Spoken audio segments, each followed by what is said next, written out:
عليكم ورحمة الله وبركاته. في فيديو النهاردة هنتكلم عن ماتش اوكلاند سيتي والاهلي اللي كان افتتاحية لكأس العالم للأندية، واللي الاهلي يعني اكتسح فيها اوكلاند سيتي، وكمان عمل مباراة جامدة جدا على اوكلاند اللي ما وصلش المباراة.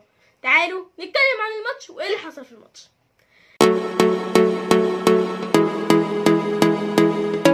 ان الاهلي اول هجمه ليه كانت هي يعني شفنا هجمات كتير جدا، لكن انا شفت ان الهجمه الاولى للاهلي كانت على الجون واللي كانت خطيره جدا جدا وكان ممكن تخش. كانت هجمه للاعب محمد شريف في الدقيقه 38، هجمه رائعه جدا والشوط كله كان رائع. السولية حاول كتير جدا، وكمان شريف وحسين اللي سجل هدف اكثر من رائع، واللي كان هدف تعديل، يعني الهدف اللي خلى الاهلي يبقى كده. دايما حسين يعني لو حظه حلو في كاس العالم يفضل مقدم لك موسم غريب كده لا تعرف له اول من اخر، ويجي لك في كاس العالم للانديه لا انت تشوف نسخه تانية، تشوف حسين شحات بتاع العين، ويا حسين شحات يفضل كده حتى لما يرجع من كاس العالم للانديه.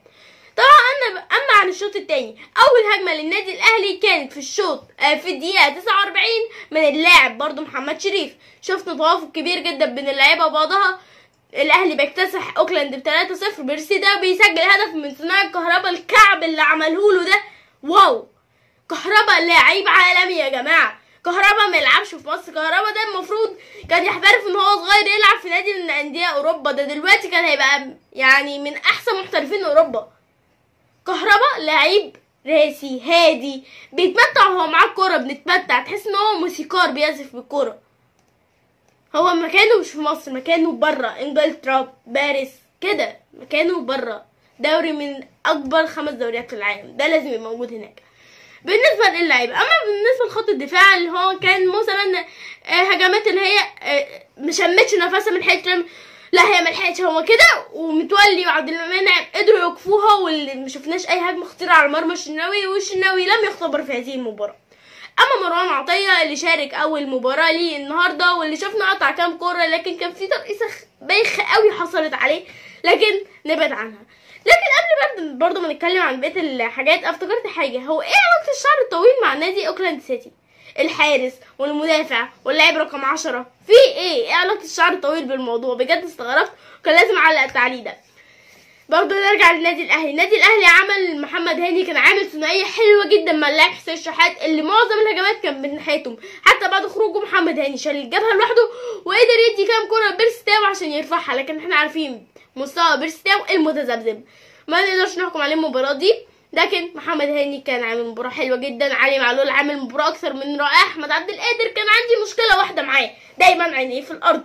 ارفع عينك وشوف الدنيا، يعني هي ربنا مصحها علينا، ارفع عينك وشوف الجمال اللي حواليك وشوف اللعيبه وبصلها، ما تخليش عينيك في الارض، ما ترقصش لورا، رقص لقدام. في ايجابيات، انت عندك مهاره حلوه جدا، لكن لو استغلتها في الايجابيات هتنفعك اكتر ما انت مستغلها في السلبيات كده.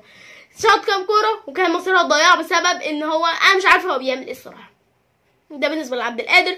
الكلام عن خط الهجوم كله، ديانج مش في حالته النهارده، ما شفناهوش في المباراه غير بعض من الاخطاء، فيا ريت يعود في المباراه الثانيه الجايه قدام ستيل.